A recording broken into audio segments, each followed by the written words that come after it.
Boa noite. Vamos movimentar um pouco o corpo.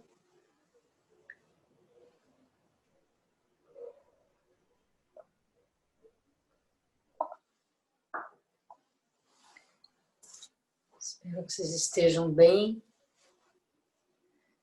Mais um dia quente.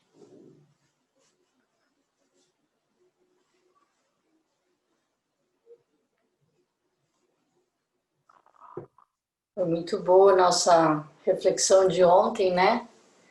Surtiu vários comentários, né, no grupo. Acho que isso é importante, né, que a gente entenda, né, ou reflita um pouquinho na nossa vida, né? Compreensões, coisas que a gente pensa sobre o que a gente entende, né, dos ensinamentos. Acho que a gente vai ter outras possibilidades de reflexão ao longo desse livro, né? O Velho Caminho, Nuvens Brancas, seguindo as pegadas de Buda. Capítulo 8. O Colar de Joias. Quando entrou na adolescência, Siddhartha veio achar a vida no palácio sufocante. Então começou a excursionar além dos limites da cidade para ver como era a vida lá fora. Estava sempre acompanhado por Shana, seu devoto servo, e às vezes também por seus amigos e irmãos.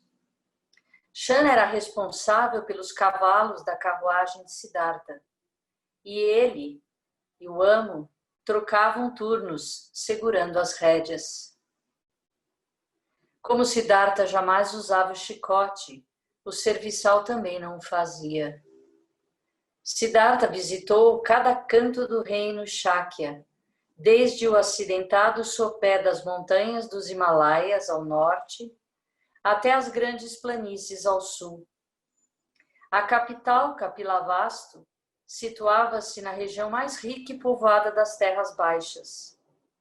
Comparado com os reinos vizinhos de Kosala e Magadha, o Shakya era um pouco menor, mas o que faltava em sua área sobrava em termos de localização ideal.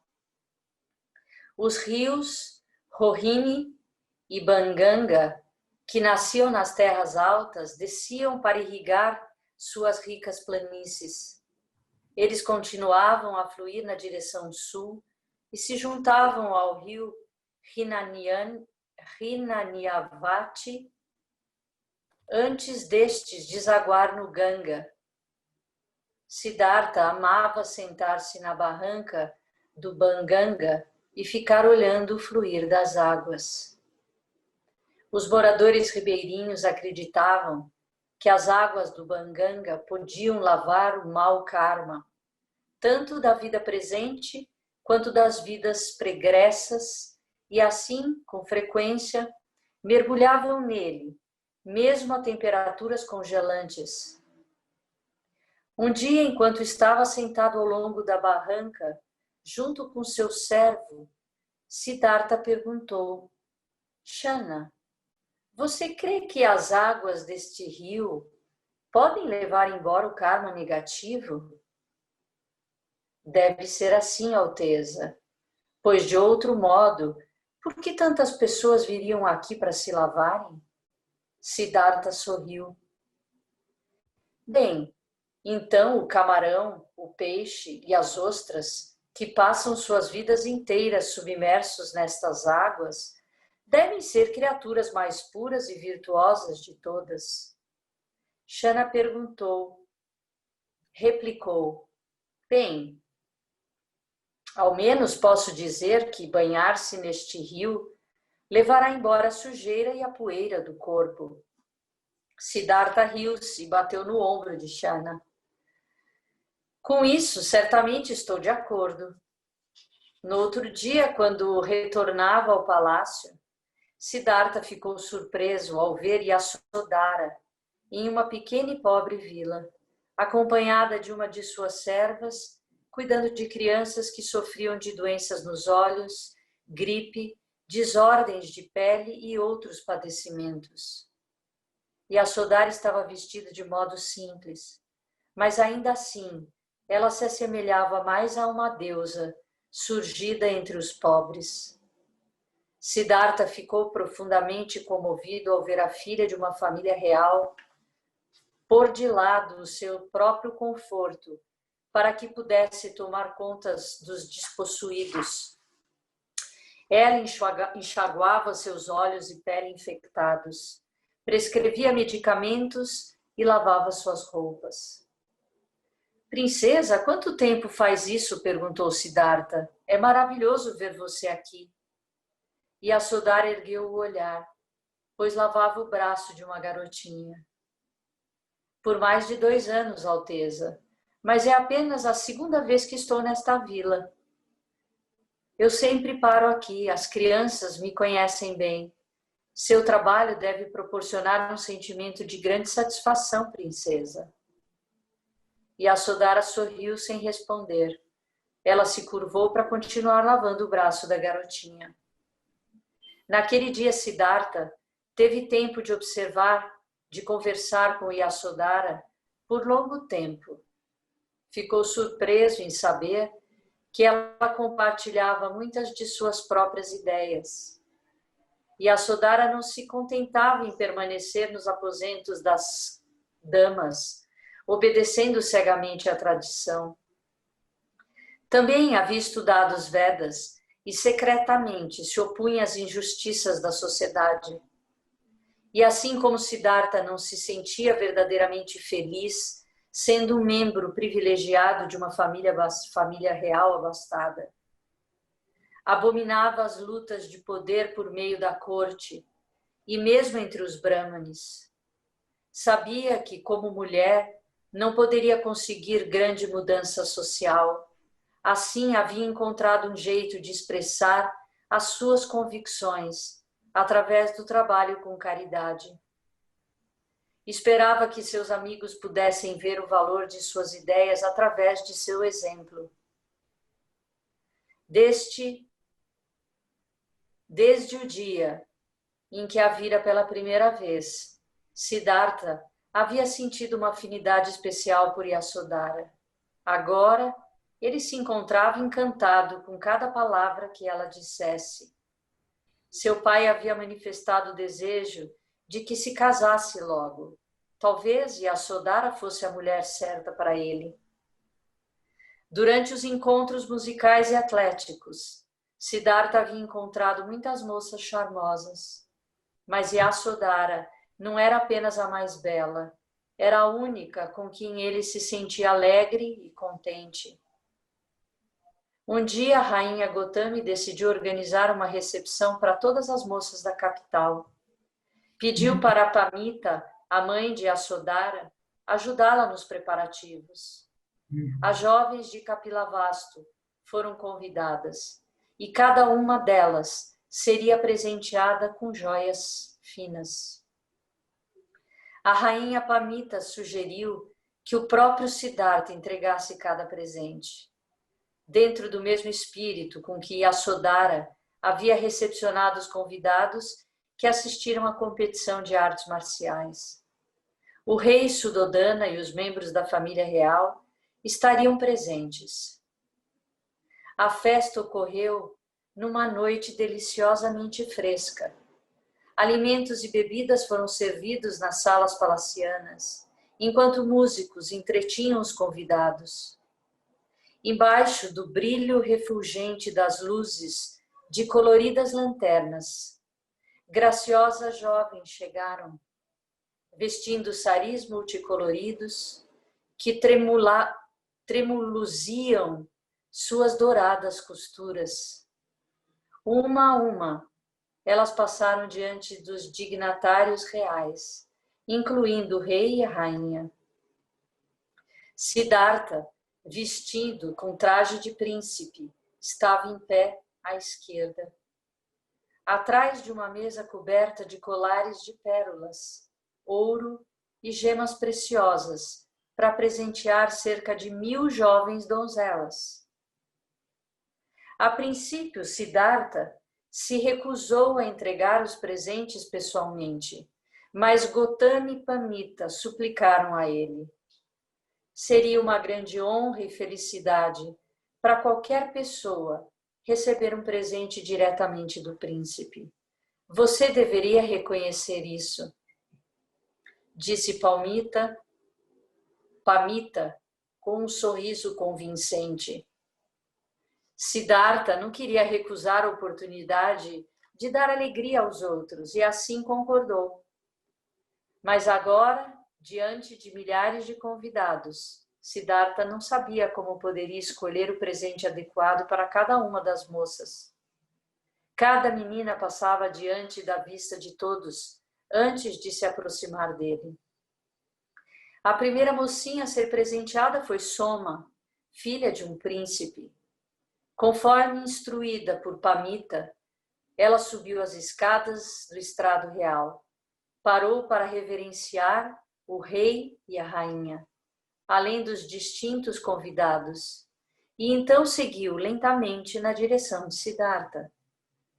Quando chegou diante dele, inclinou-se de mãos juntas, e Siddhartha a cumprimentou igualmente. Em seguida ofereceu a ela um cordão de contas de jade. O público aplaudiu em aprovação e Soma agradeceu. Ela se expressou tão baixinho e suave que Siddhartha não conseguiu compreender suas palavras. A próxima moça era Rohini, chamada assim em função do rio. Siddhartha não tentava fazer distinção entre as jovens, selecionando diferentes joias para ressaltar sua beleza e graça particular. Ele apanhava o primeiro ornamento que estivesse à mão sobre a mesa e a oferecia à candidata. Assim, a apresentação dos mimos ocorreu rapidamente, mesmo havendo tantas meninas. Pelas 10 da noite, a maioria das joias havia sido levada. Todos acreditavam que a jovem de nome Sela seria a última da fila.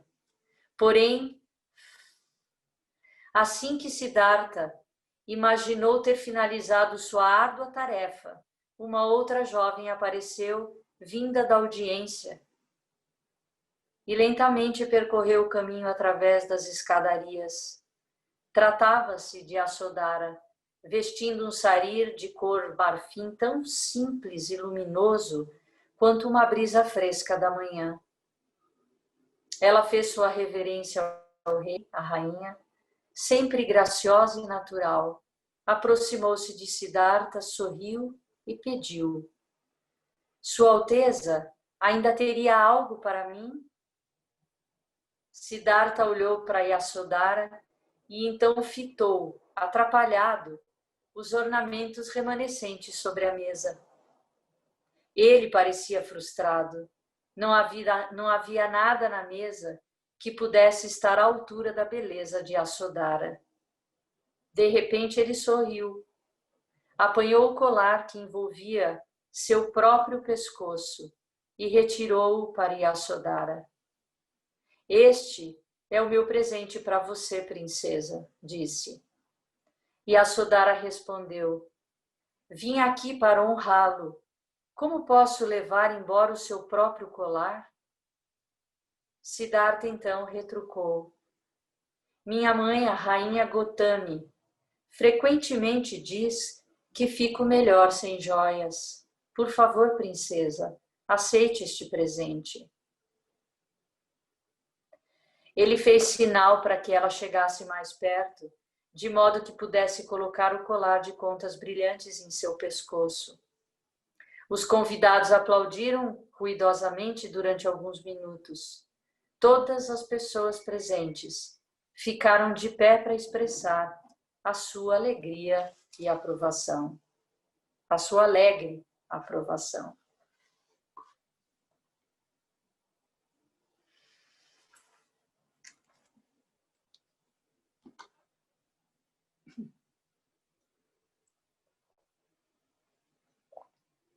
Esse momento, né, esse texto, para mim,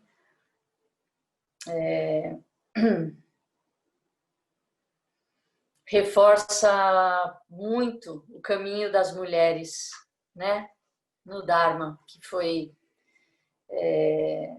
esquecido, né, por muitos anos, continua esquecido porque a gente tem muita dificuldade em resgatar a linhagem das mulheres, né, no caminho, mas isso traz a importância de Yasodhara na vida de Shakyamuni Buda, que muitas vezes as pessoas colocam como uma consorte, né? Como uma mulher que foi abandonada pelo marido quando ele resolveu sair do palácio e fazer o caminho, né? De transcender o sofrimento, entender as questões, né? Da existência humana. E de fato mostra como ela já tinha em si, nela, o caminho, essa mesma procura dele.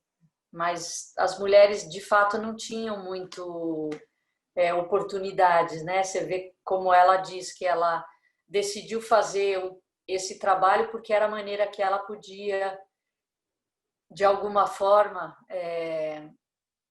se oferecer para transformar as injustiças sociais que sempre existiram e sempre vão existir. Impossível achar que não vão existir, que em algum momento vai existir um nível de igualdade geral na humanidade. Não vai, né? E então esse capítulo me lembrou bastante isso, me fez lembrar, né, de como é importante a gente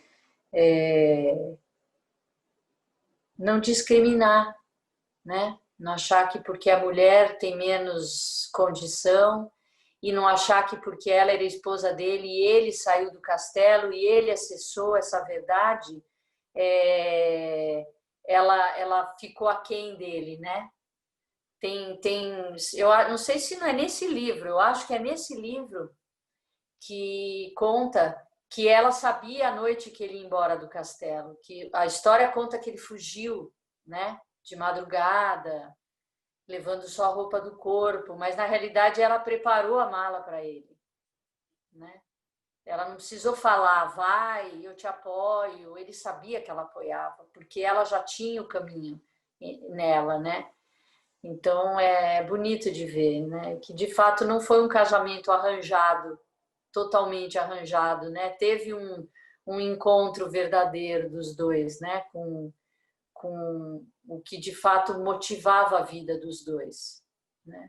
A união só tornou o caminho mais florido, mais alegre, mais forte, né? Então é isso. Alguém quer falar alguma coisa?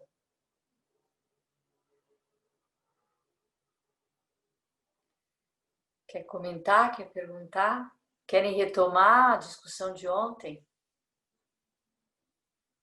Alguém tá... Yorin? Oi, Sensei. Você está na minha tela e você quer falar alguma coisa? Não, não. Foi alguma coisa sem querer, desculpa. Tá. Não, é que eu acho que foi bom que você desbloqueou a minha tela fixa aí que tava. Isso, aqui. Boa noite. Oi, Oi, Isa, tá boa? Oi. Yara? Oi. Boa noite, Sanga. Boa noite, Sensei.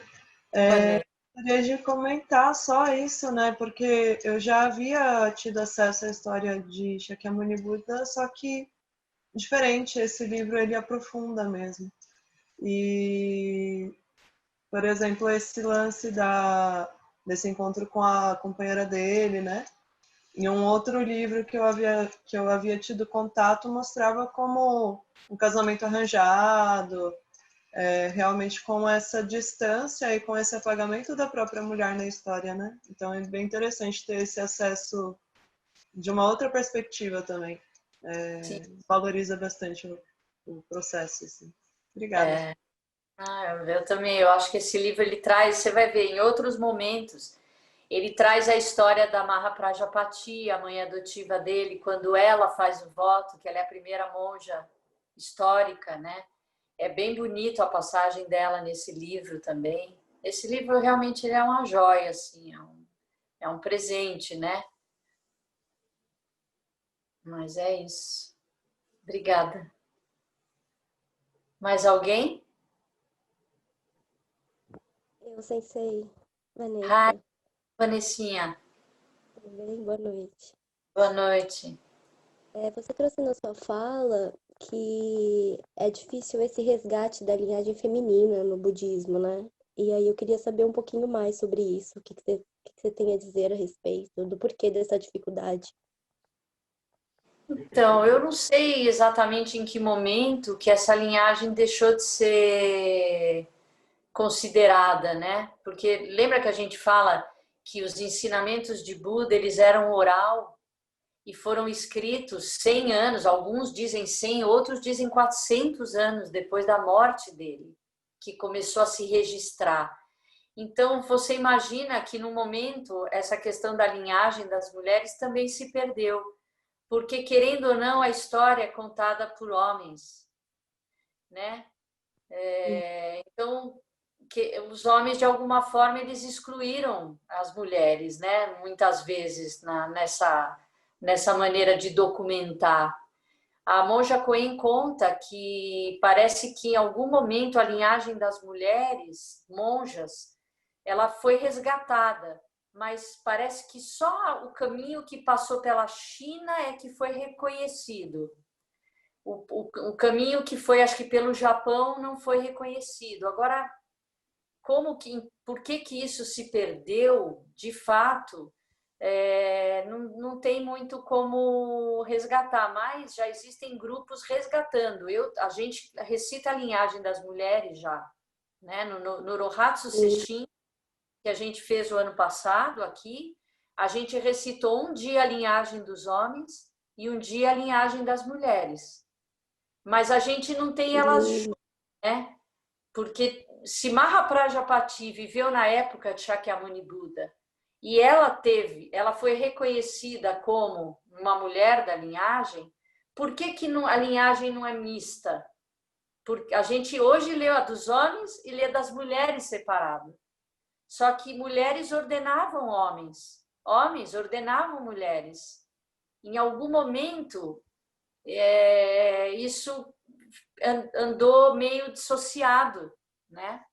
Eu acho, a gente vem falando sobre isso nos encontros com a Monja Coen, né?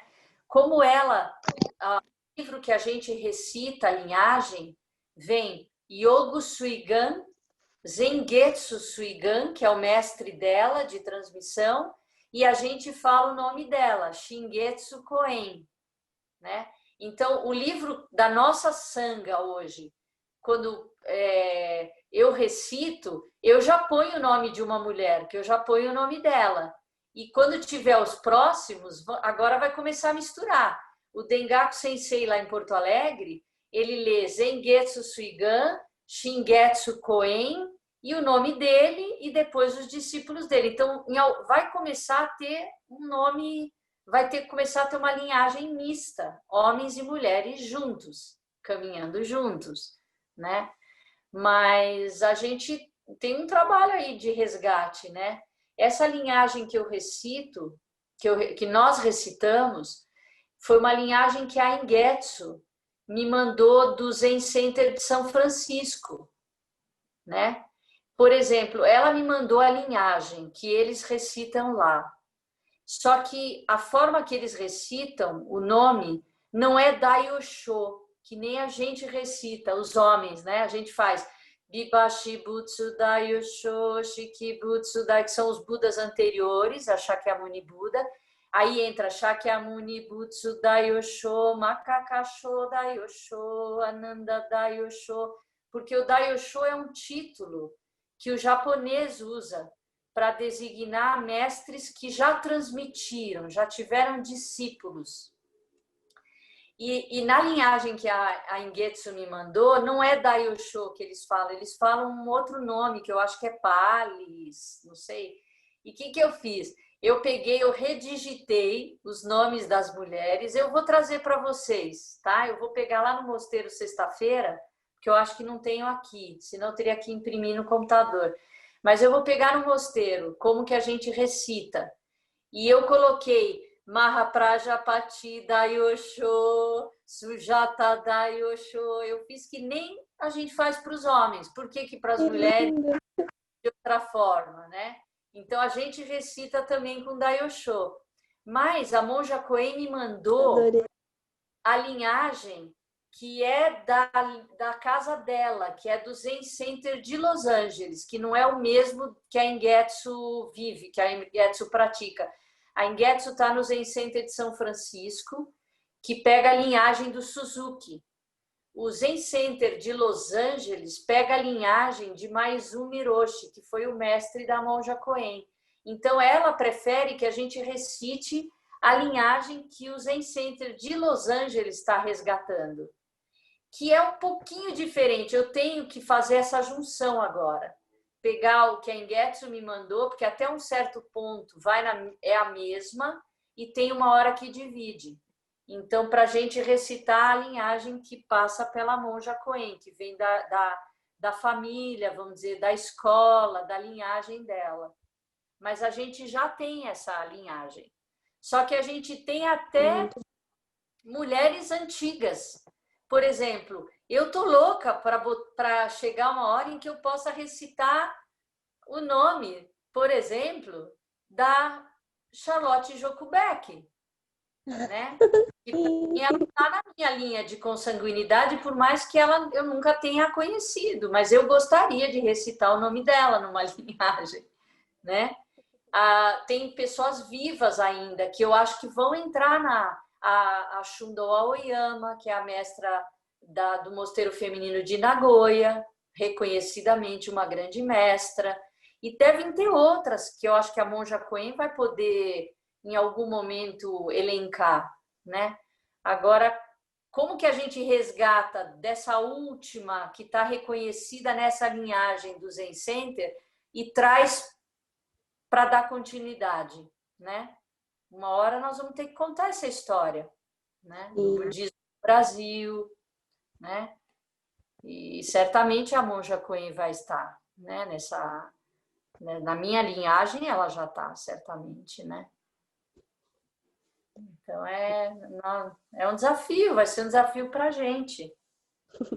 E por isso que a Terigata não tem que se manter, né? Porque a gente, como uma sanga que o nome homenageia essa linhagem das mulheres, a gente tem um compromisso em preservar e recontar e manter essa linhagem, né?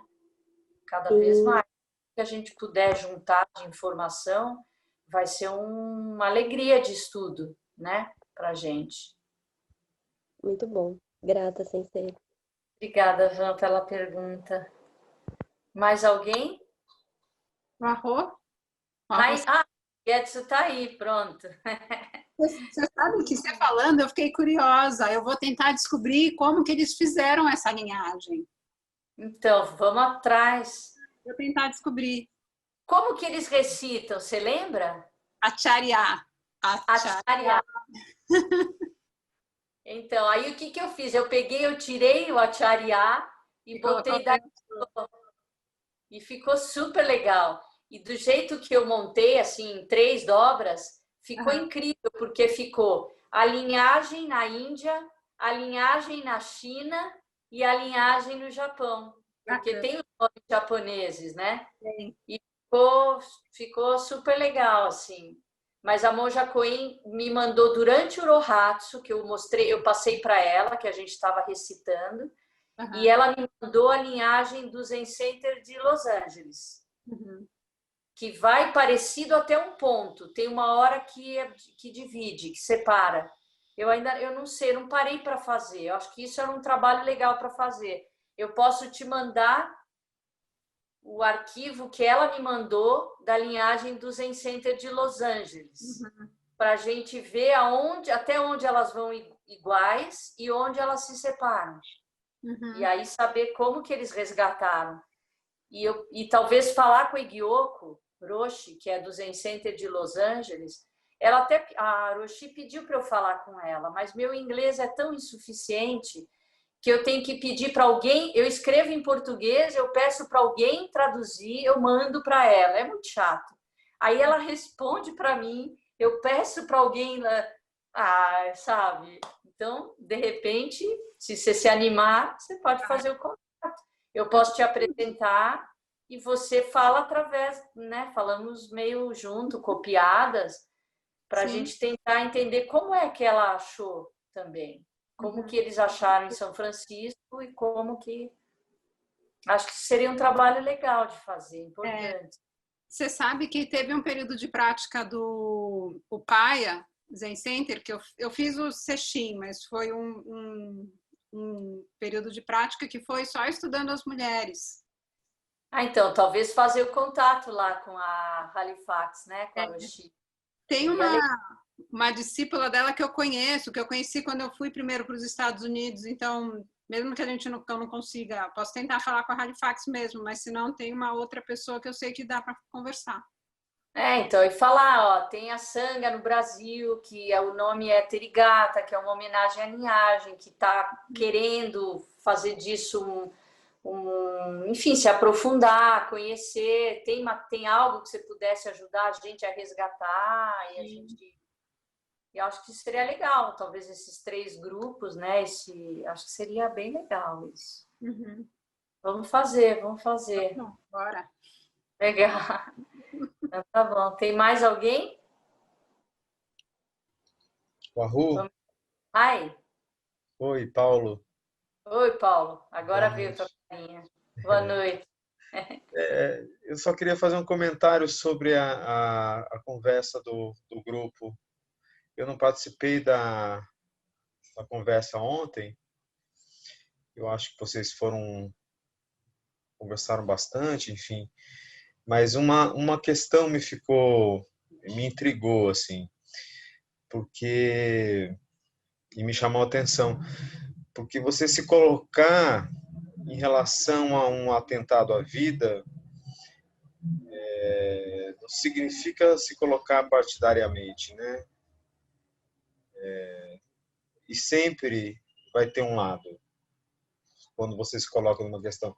Mesmo quando você não se coloca dentro de uma questão, você está escolhendo um lado, de uma certa forma.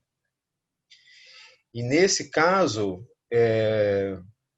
pensando até egoicamente, porque a Amazônia está tão separada da gente, está tão distante geograficamente, a gente está tão separado da natureza de alguma forma, que nesse caso não é defender a vida dessa natureza distante ou dos indígenas. Parece que é mais defender a nossa vida, porque a gente sabe que se a Amazônia acabar, Nossa. a gente acaba. Então, eu não vejo como não se defender. Como Sim. alguém quer nos cometer um atentado violento e a gente não se defender. Eu não conseguiria. Mas como está tão separado, a gente acha que é uma questão de... Mas já não é mais, né? A gente está vendo que não é mais. E não tem para onde fugir. Então, acho que não entra por uma questão política nesse sentido partidário. É uma questão de vida. Claro. Enfim. Não, eu acho que é isso aí. De fato, a gente fala, mas é difícil realizar, né? Que nós somos a natureza. Então. Né? A gente é a natureza, a gente se afastou dela, como o Krenak fala, né? E chegaram no coração, né? Então não adianta...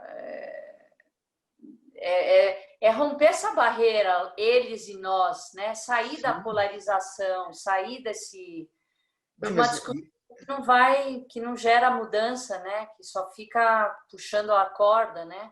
Nesse caso não vai ter ninguém vencedor, é porque não tem lado. Claro. Vamos ser todos vencidos. Claro. É isso que eu estou falando, é que não é político nesse sentido, é de vida, sobrevivência, simples. Não, Como a gente parte da natureza faz para sobreviver. Como toda a natureza faz, dá um jeito de sobreviver. E como que a gente faz? É isso. Ah, muito bom. O Arro? Ai, Eu, Iorim. Ioiô, pode falar. Então, é que ontem não estava em condições de falar, mas eu gostaria ontem de ter falado. E então, aproveitar que o Paulo falou, eu não vi nada que foi posto no WhatsApp hoje, porque eu trabalhei o dia inteiro, mas eu queria falar um pouquinho dessa escolha de lados, né? Como eu sinto. Porque, assim, o mundo não é uma perfeição. A gente busca a integridade, a gente busca o todo. Mas dentro da vida, se a gente opta pela vida, é um lado. Isso não significa que a gente vai tratar o outro lado com violência. Exatamente porque a gente escolheu esse lado.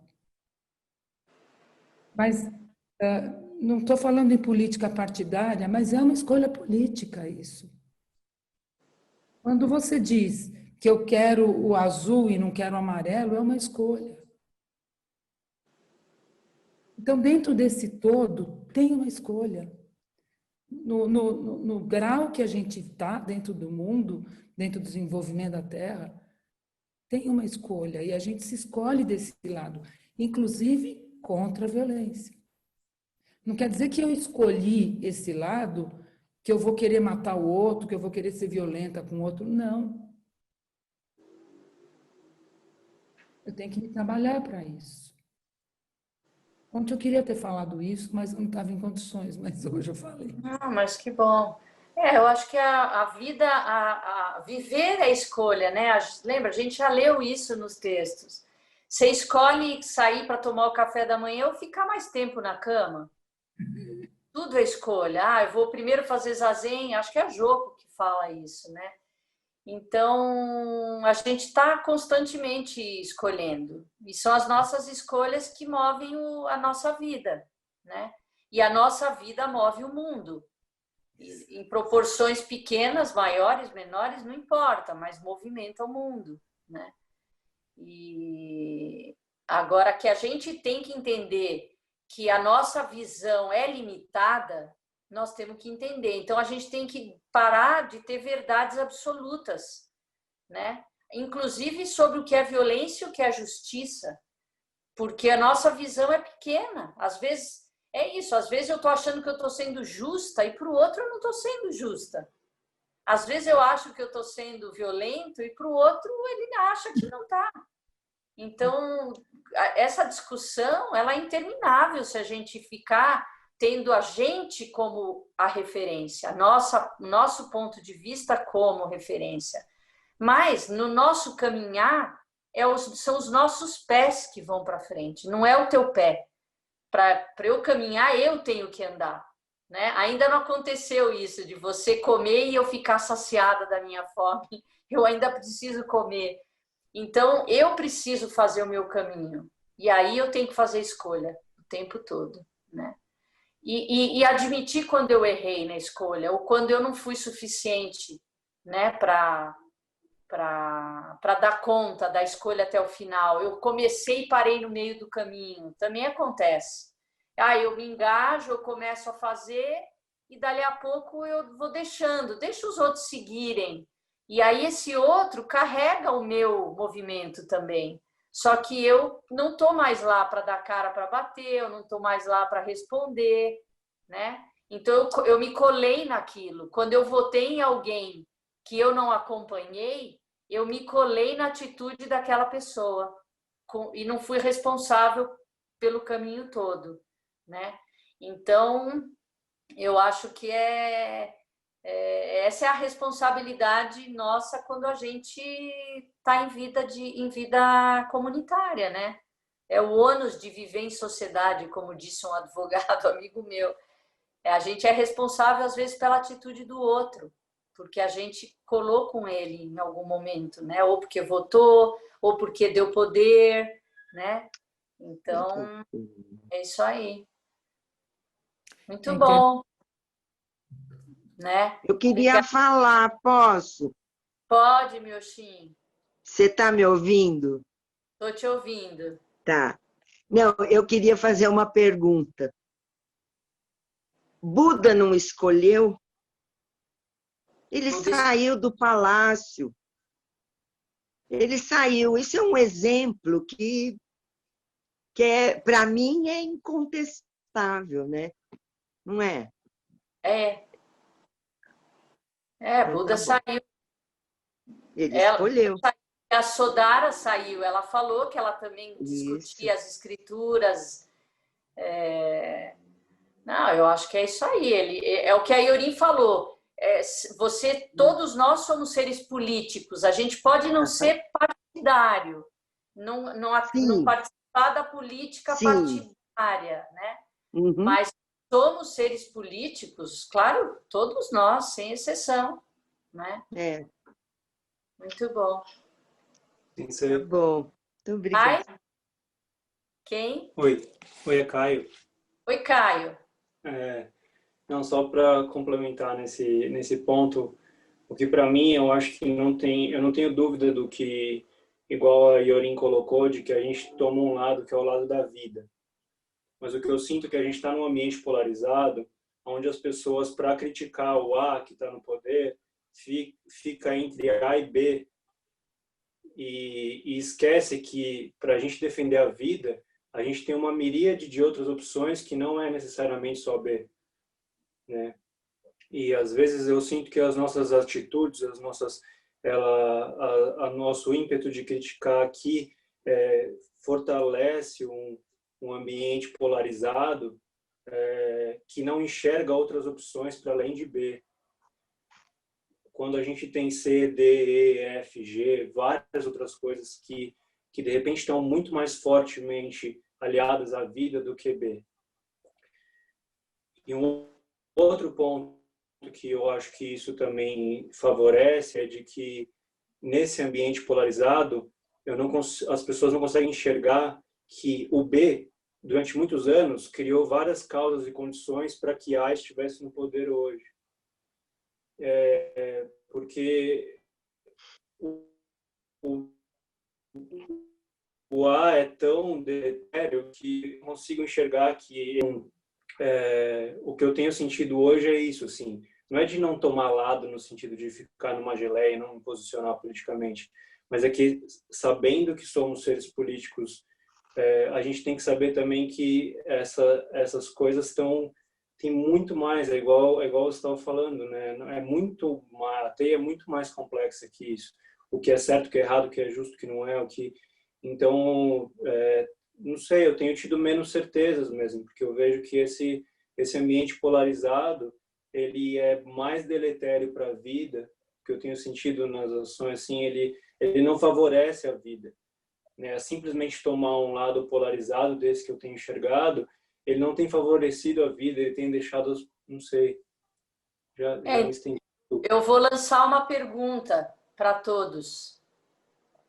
Talvez para você que está trazendo essa questão, porque você repetiu polarizado, A e B, acho que umas 7, 8 vezes na tua fala, né? Então, eu acho que esse... Volta para a imagem do Caio. Caio, fala alguma coisa. Eu, aqui. Aí, pronto. Eu acho que jogar a gente na polarização foi o grande modelo, a grande forma de controle, de manipulação.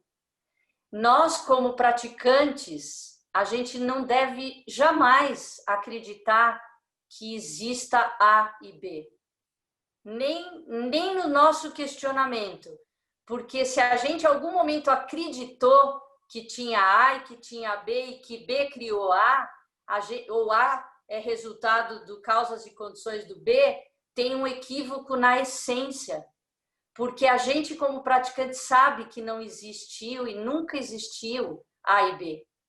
Isso é mais uma manipulação para domínio e controle da mente, controle da sociedade, controle do pensamento.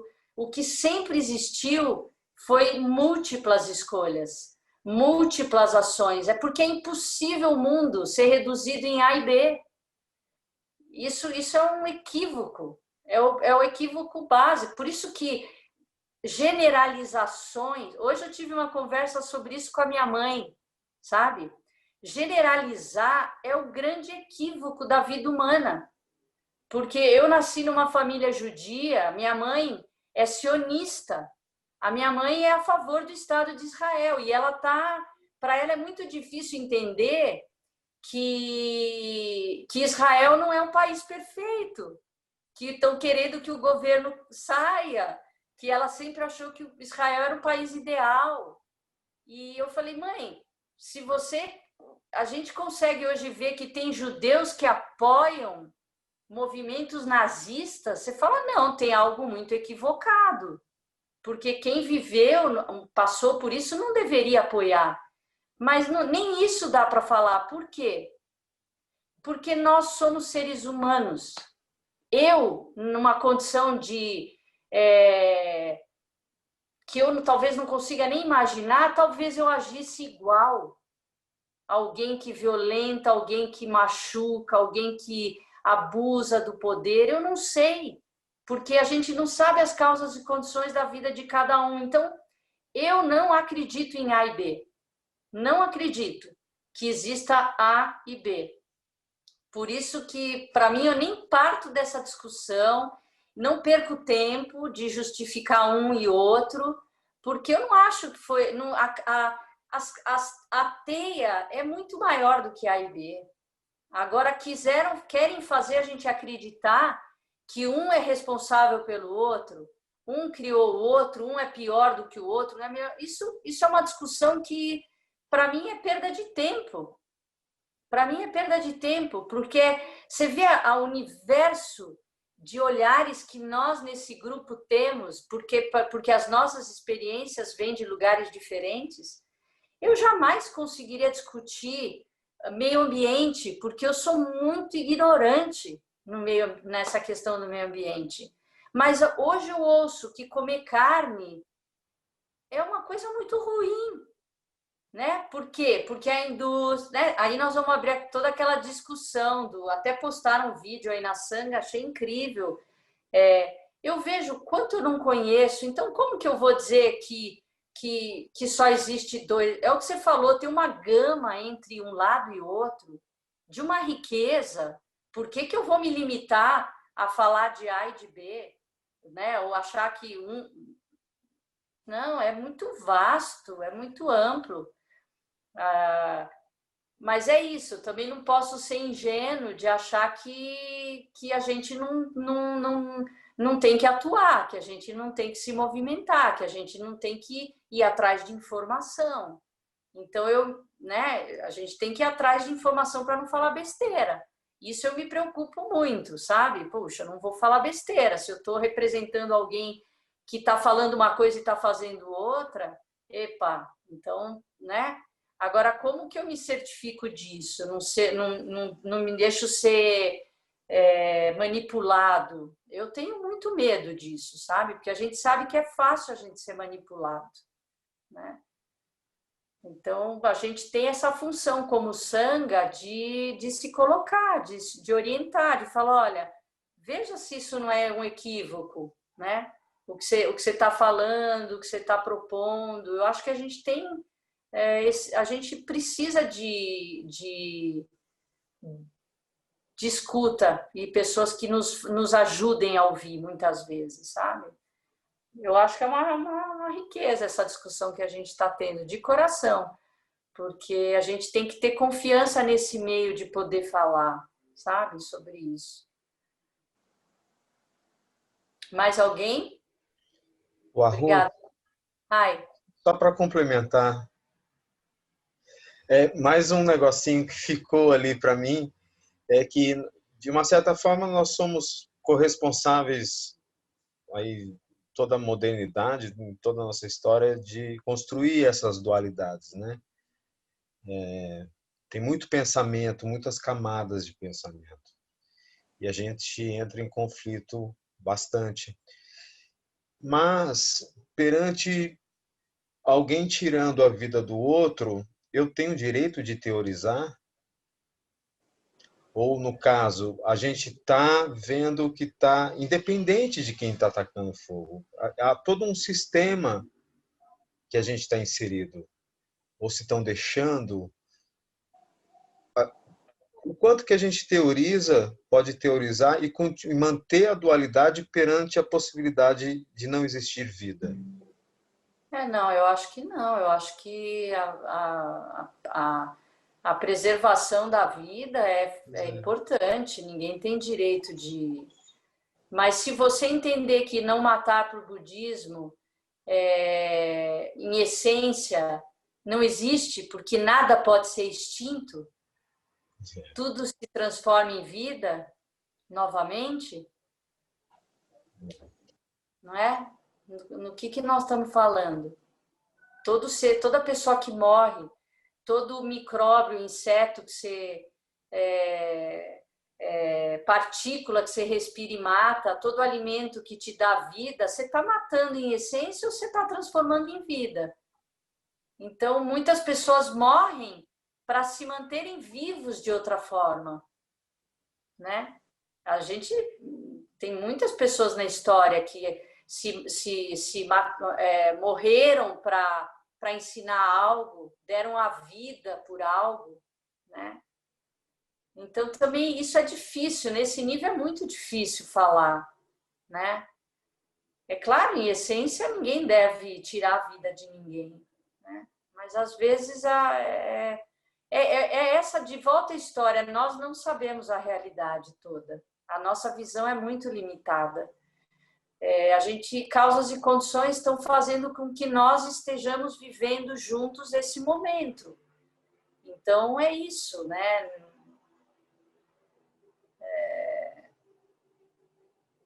Vamos fazer a nossa parte, né? Vamos tentar a gente minimizar sofrimento, minimizar falas fúteis, falas inúteis, né? E vamos caminhar, vamos a gente provocar ações benéficas. Elas podem ser invisíveis, imperceptíveis agora, mas elas vão gerar causas e condições futuras. Eu tenho certeza. A luz e sombra, essa onda que parece muito horrível, ela está produzindo uma onda de igual tamanho que vai vir de muita luz, de muita transformação, sabe? Tá difícil da gente enxergar, mas eu acho que a gente precisa acreditar. É isso, a vida né? É movimento. Não tem nada parado. As coisas estão caminhando. Ainda está difícil de ver, mas elas estão caminhando. Assim, é quase como aquele caldeirão que primeiro está mexendo lá embaixo e ainda não está na superfície o movimento, né? Ainda não chegou aqui. Mas só que a gente não pode esperar que ande sem que a gente se movimente. Por isso que as nossas escolhas são importantes, né? Então, eu me movimento na direção do que eu acredito que seja fazer o bem, não fazer o mal, fazer o bem a todos os seres. Mas muitas vezes a gente comete falta sem perceber. E aí eu me arrependo, eu me arrependo, todo karma prejudicial que alguma vez eu tenha cometido, que eu lembre que eu não lembre, né? Para que eu fique mais capaz com a minha intuição mais aguçada, mais capaz de não cometer mais erros e faltas, né? E esse é o meu compromisso. Acho que tem que ser o compromisso de todos nós, entendeu? É para frente sempre. Eu olho o passado porque eu aprendo com ele, mas eu só posso caminhar agora. Eu não posso, eu mudo o karma prejudicial com as minhas ações do presente. Não posso ir lá atrás mudar, mas eu mudo ela caminhando. Eu mudo ela caminhando. É isso aí. Vamos seguir? Vamos encerrar? Então vamos lá. Que os méritos de nossa prática se estendam a todos os seres e que possamos nos tornar o caminho iluminado.